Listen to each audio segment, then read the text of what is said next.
नमस्कार, knockinnews.com में आपका स्वागत है। मैं हूं गिरजेश वशिष्ठ। भारत विश्व गुरु है, ये बात कभी मजाक में और कभी गर्व से कही जाती है इस देश में। जैसी जिसकी सोच, और सोच में भारत को लेकर दुनिया की नज़र में उसकी छवि क्या है, ये दिमाग में होती है। इसके बारे में बात होती है, इस पर कई बहस होती हैं।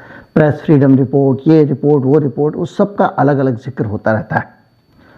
और लोग कहते हैं कि सरकार जो है वो अपना ढोल खुद पीट रही है, जबकि स्थिति जो है वो दुनिया में दूसरी है।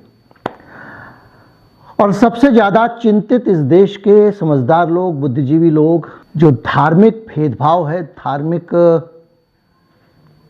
तनाव है और ख़ास तौर पे धर्म के आधार पर अत्याचार की बातें हैं, उनको लेकर सबसे ज़्यादा लोग चिंतित रहते हैं। आप अपने घर में, अपने बेसमेंट में नमाज पढ़ रहे हैं, लोग आ जाएंगे, आपके खिलाफ केस हो जाएगा पुलिस का। बाद में पुलिस छोड़ देगी, नहीं कोई गुनाह नहीं था, कोई गलती नहीं थी, लेकिन उस समय वो गड़बड़ कर दिया। खैर, ये सारे घटनाक्रम सिर्फ हम इस देश में नहीं देख रहे हैं, इस पर बात नहीं कर रहे हैं, इनको पूरी दुनिया देख रही है। और अब एक बेहद गंभीर टाइप की रिपोर्ट आई है। आप कहेंगे इससे क्या फ़र्क पड़ता है? अगर आप इस पर उतारू हो जाएं तो रूस पे भी कोई फ़र्क नहीं पड़ा, दुनिया भर सैंक्शन लगाता रहा। लेकिन फिर भी हम भारत के जिम्मेदार नागरिक हैं, हमको ये ज़रूर जानना होगा और जानना चाहिए कि हमारे देश के बारे में दुनिया में राय क्या बन रही है। आज इसी पे बात करेंगे। एक भारत में जो धार्मिक स्वतंत्रता है उस पर एक रिपोर्ट आई है, उस पर बात करेंगे। कहीं मत जाइए, चैनल को सब्सक्राइब कर दीजिए। मैं अभी हाजिर होता हूँ।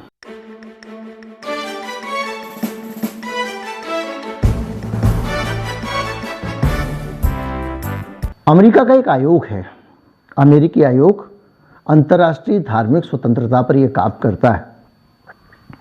और ये अलग अलग देशों के पूरे साल भर के घटनाक्रम का अध्ययन करता है। उसके आधार पर वो एक रिपोर्ट देता है, जिस रिपोर्ट को वहाँ की संसद में भी चर्चा होती है।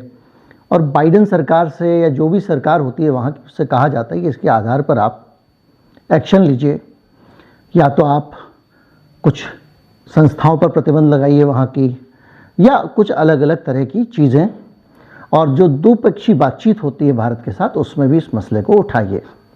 इससे पहले भी भारत का नाम इस तरह के मुल्कों की लिस्ट में आ चुका है, और तब भारत जो है उसको ये था कि कहीं प्रतिबंध न लगा दे अमेरिका।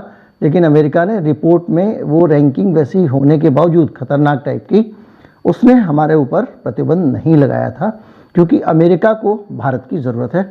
लेकिन इस बार फिर से ये सामने आ गया है। ये रिपोर्ट कहती है कि 2022 में लगातार पहले से भी ज़्यादा धार्मिक स्वतंत्रता की स्थिति खराब होती चली गई। यानी पहले से जो खराब होती चली जा रही थी वो दौर जारी है। 2022 में उसमें सुधार नहीं हुआ है, स्थिति खराब हुई है। इसके अलावा राष्ट्रीय स्तर पे और लोकल स्तर पे जो भारत की सरकार है, उसने ऐसी नीतियों को लागू किया है जो धार्मिक भेदभाव करने वाली हैं। और जो धार्मिक भेदभाव वाली नीतियां हैं उनको ज़बरदस्ती इन्फोर्स किया गया है। इसके अलावा कई ऐसे लॉ बनाने की कोशिश की गई है या बनाए गए हैं जो माइनॉरिटीज़ को, धार्मिक आधार पर जो माइनॉरिटी लोग हैं उनको परेशान करने के लिए हैं, उनके ऊपर बुरा असर डालने के लिए है। इसके अलावा इंटरफेथ रिलेशनशिप, यानी जिसको हमारे यहाँ कह देते हैं कि लव जिहाद या कुछ और कह देते हैं, तो दो धर्मों के बीच में शादियाँ। इसके अलावा हिजाब पहनना, गौवध, और ये सारी चीज़ें जो है वो भारत में बार बार मसला बन रही हैं। इस रिपोर्ट की चीज़ें बता रहा हूँ, जिसके कारण मुसलमान, ईसाई, सिख, दलित और आदिवासी पीड़ित अनुभव कर रहे हैं, उनके साथ उत्पीड़न हो रहा है। इसके साथ साथ जो केंद्र की सरकार है, भारत की नेशनल गवर्नमेंट, वो ऐसी आवाज़ों को दबाने की कोशिश कर रही है जो केंद्र की आलोचना करती हैं, निंदा करती हैं। इस रिपोर्ट में राहुल गांधी ने भी यही कहा था कि जो असहमति के स्वर हैं उनको दबाने की कोशिश की जाती है। और इसमें ये कहा गया है कि ख़ास तौर पर जो रिलीजियस माइनॉरिटी मतलब अल्पसंख्यक हैं और उनकी तरफ से उनके अधिकारों के लिए जो बात करने वाले लोग हैं उनको ख़ास तौर पर दबाया जाता है, उनको सर्विलेंस की जाती है, उनकी निगरानी रखी जाती है, उनके फ़ोन कॉल रिकॉर्ड किए जाते हैं वगैरह वगैरह, उन पर नज़र रखी जाती है। इसके अलावा उनका हरासमेंट होता है और उत्पीड़न होता है जिसको कहें। इसके साथ साथ उनकी प्रॉपर्टी का डिमोलिशन होता है, उनकी संपत्तियों को तोड़ दिया जाता है और unlawful activity prevention act UAPA के अंदर उनको जेल में बंद कर दिया जाता है, डिटेन कर लिया जाता है। ये सिद्दीक कप्पन का केस आपको याद होगा, वो शायद इसमें एक कारण बना है कि पत्रकारों को, और भी मामले आए हैं कुछ अलग अलग, जो पत्रकारों को आपने उठा के सीधे एक तरह का ये बहुत खतरनाक कानून है जिसमें जमानत वमानत भी नहीं मिलती है, उसमें आप अंदर कर देते हैं। इसके अलावा ये रिपोर्ट कह रही है कि जो NGOs हैं उनको भी FCRA एक्ट के तहत प्रावधान लाकर उत्पीड़ित किया जा रहा है, परेशान किया जा रहा है। बहुत सारे NGOs भारत छोड़ के जा चुके हैं, अलग अलग वीडियोज़ में आपको बता चुका हूँ। इसके अलावा ये रिपोर्ट कह रही है कि जो वहाँ पर कश्मीर में आतंकवादी घटनाएं होती हैं उनको भी सरकार अंडर प्ले करती है और जो मकान बुलडोज़र चलाए गए थे, पूरा जो 2 लोगों की गर्दन काटने गई थी उस मामले के बाद में, उसको लेकर भी इस रिपोर्ट में बात कही गई है।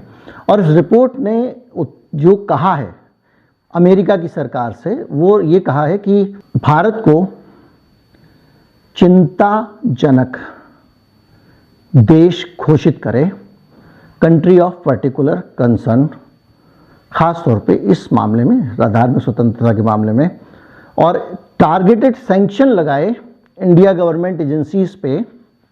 बाइडेन प्रशासन, जैसे कि मान लीजिए उनको लगता है कि उत्तर प्रदेश के फलां डिपार्टमेंट में बुलडोजर चलाया था, उस डिपार्टमेंट पे सैंक्शन लगा दो, उस सरकार पे सैंक्शन लगा दो, ताकि इसको रोका जा सके। और जो सीवियर वायलेशंस हुए हैं, खतरनाक तरह के जो वायलेशंस हुए हैं धार्मिक स्वतंत्रता को रोकने के लिए, उनके असेट्स भी फ्रीज करें।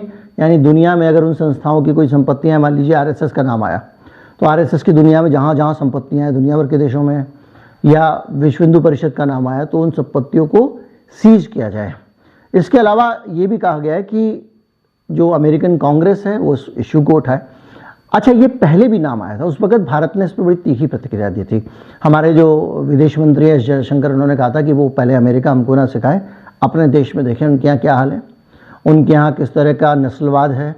और जो लोग इस तरह की टिप्पणियाँ भारत के बारे में देते रहते हैं, ये सरकार ने कहा था, उन लोगों को अभी भारत के संविधान के बारे में, भारत के लोकतंत्र के बारे में, भारत की व्यवस्था के बारे में जानकारी नहीं है, उनको जानकारी लेनी चाहिए। तीखी प्रतिक्रिया भारत की तरफ से आई थी और इस बार भी उम्मीद की जा रही है, अब चूँकि आज ही रिपोर्ट आई है तो उस पर प्रतिक्रिया तीखी आएगी। सवाल इस बात का है कि हम जिंदगी मेरा तेरा में गुजार देंगे या हम समझेंगे कि वाकई हमारे समाज में जो कुछ हो रहा है उसको हम अगर गलत है तो सुधारें। क्योंकि एक रिपोर्ट नहीं है, अलग अलग जगहों पे अलग अलग समय पे सवाल उठते रहते हैं, उंगलियां उठती रहती हैं अलग अलग मसलों पे। और एक सभ्य व्यक्ति अगर फीडबैक मिलता है, भाई हम तो भगवान राम को मानने वाले देश हैं, तो फीडबैक मिला तो उन्होंने तो ऐसे ऐसे काम कर दिए थे जो नहीं भी करना चाहिए था, आज तक उनकी निंदा होती है। लेकिन भाई दुनिया का जो उससे जब फीडबैक मिलता है तो उस फीडबैक के आधार पर हमको अपने अंदर तब्दीली तो लानी चाहिए। और इस बात से कोई इनकार नहीं करेगा कि भारत में धार्मिक भेदभाव भी है और धार्मिक तनाव भी है, और ये बात भी सही है कि धार्मिक आधार पर बहुत सारे लोग दबे हुए महसूस करते हैं, सप्रेस महसूस करते हैं, और बहुत सारी चीज़ों पे वो अपनी स्वाभाविक प्रतिक्रिया भी नहीं देते हैं क्योंकि उनको लगता है कि नहीं देना चाहिए। उम्मीद करता हूँ कि इस रिपोर्ट के बारे में आपको जानकारी मिली होगी। आगे इस पर जो भी डेवलपमेंट आएगा हम आपको बताते रहेंगे। नमस्कार, जय हिंद।